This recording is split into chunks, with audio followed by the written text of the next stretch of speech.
Hola, ¿qué tal? Buenas tardes. Bueno, me presento, mi nombre es Alberto Goldi, soy uno de los docentes de la Cátedra Teoría Psicoanalítica Escuela Francesa y bueno, vamos a darle continuidad a estas clases teóricas, retomando un poco los temas que se vienen trabajando anteriormente. Muy bien, hoy vamos a seguir hablando de los tres registros de Lacan y le vamos a poner un poco el acento al registro imaginario. Para bueno, hacer una continuidad de lo que se venía hablando anteriormente, podríamos decir que bueno, los tres registros son el modo en que Lacan va de alguna forma a hacer una lectura de la obra freudiana, ¿no? Es decir, Lacan lo que hace es tomar la obra freudiana y a partir del enriquecimiento de otras disciplinas importantes como la lingüística, como el estructuralismo, la filosofía, bueno, una serie de aportes que va tomando Lacan que tienen que ver con su recorrido intelectual, va construyendo un modo de leer la obra de Freud.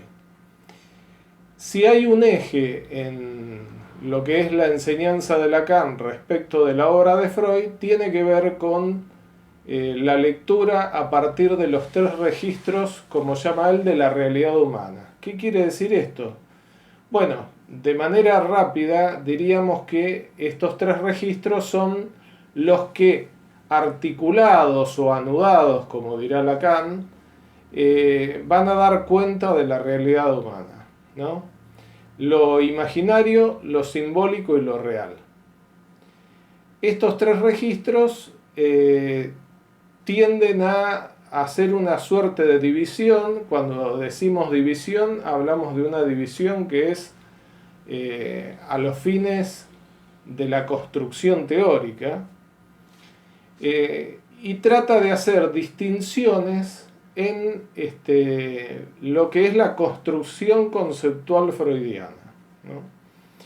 De alguna forma esto empieza a partir de una cierta crítica que hace Lacan a cómo se lo leía a Freud en aquella época estamos hablando de los años 50, ¿no? Del siglo pasado. Por lo tanto, bueno, tenemos que hacer un poco de historia a veces para tener una noción de qué es lo que se estaba discutiendo en ese momento, cosa que, bueno, no lo haremos hoy, pero hay muchos escritos sobre el tema y uno puede investigar de qué se trataban esos debates que había en relación al psicoanálisis en los años 50.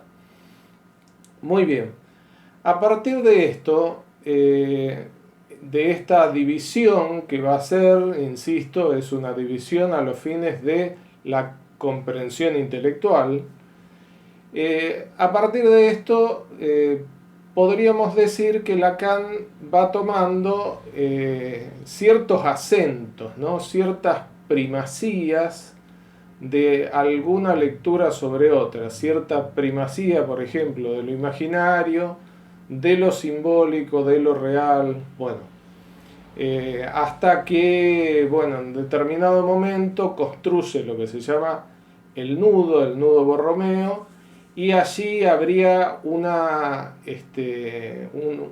equivalencia, ¿no? Una coordinación, articulación, funcionamiento de los tres registros. Muy bien, hoy les decía vamos a tomar el registro de lo imaginario. Para esto yo les voy a señalar tres textos que están en los escritos de Lacan, que son textos donde uno puede leer claramente, digamos, esta perspectiva de lo imaginario en la obra de Lacan, ¿no?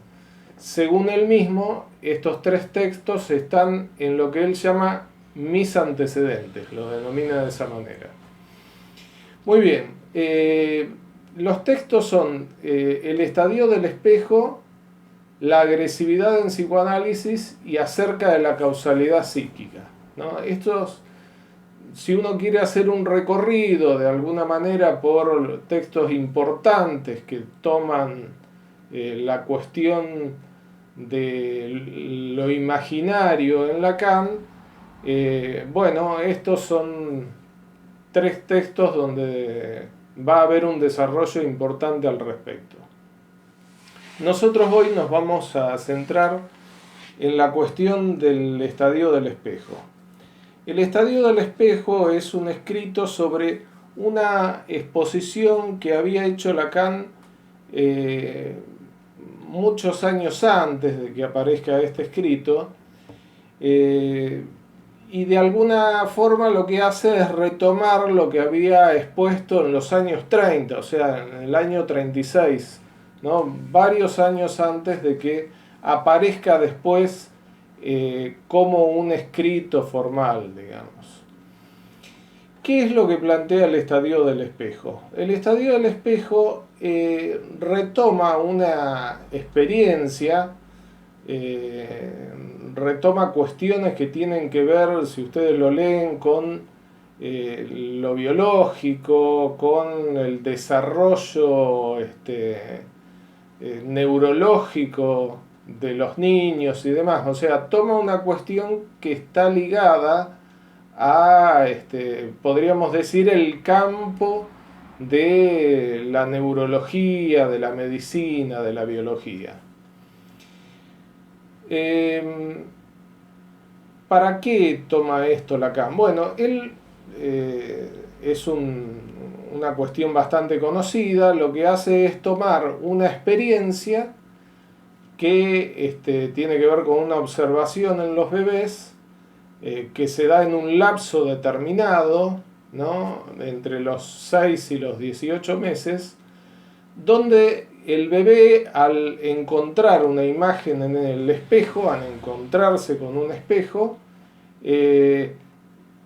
lo que va a hacer es, según las palabras de Lacan, encontrar en esa imagen, ¿no?, un reflejo de sí mismo y recibirlo con cierto júbilo, ¿no? Utiliza esa palabra, donde habría un reconocimiento de la imagen. Bueno, este reconocimiento de la imagen es algo que nos interesa desde el punto de vista que